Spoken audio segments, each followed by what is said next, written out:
বাংলাদেশ রাষ্ট্রটা যেভাবে চললে এই বাংলাদেশ রাষ্ট্রে আর কেউ কখনো হাসিনার মতো ফেসিবাদী হয়ে উঠবে না, তেমন একটা রাষ্ট্র যাতে বাংলাদেশে প্রতিষ্ঠা হয়, এই চাওয়া পাওয়া আপনার আমার সকলের। বাংলাদেশের মানুষেরা দীর্ঘ সময় ধরে এক ফেসিবাদী জুলুমশাহী শাসনের মধ্য দিয়ে তাদেরকে যেতে হয়েছে।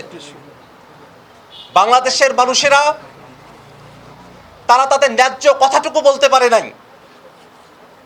বিভিন্ন সময়ে যারা একটুখানি কথা বলার চেষ্টাও করেছে তাদের উপরে জুলুম, নির্যাতন, রিমান্ড, জেল, গুম করে ফেলা, খুন করে ফেলা, এমন কোনো অত্যাচার নেই, এমন কোনো নির্যাতন নাই যেগুলো ফ্যাসিস্ট আওয়ামী লীগ সরকার করে নাই।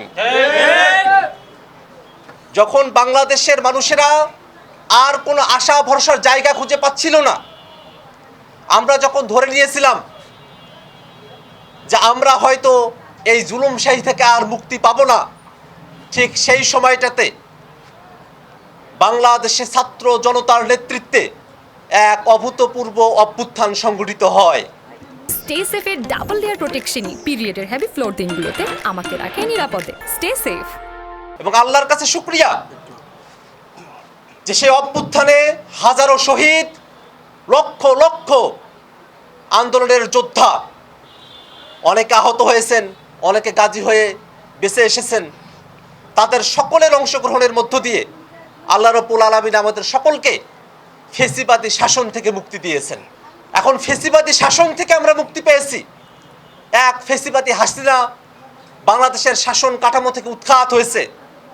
বাংলাদেশ রাষ্ট্রটা যেভাবে চললে এই বাংলাদেশ রাষ্ট্রে আর কেউ কখনো হাসিনার মতো ফেসিবাদী হয়ে উঠবে না, তেমন একটা রাষ্ট্র যাতে বাংলাদেশে প্রতিষ্ঠা হয়, এই চাওয়া পাওয়া আপনার আমার সকলের।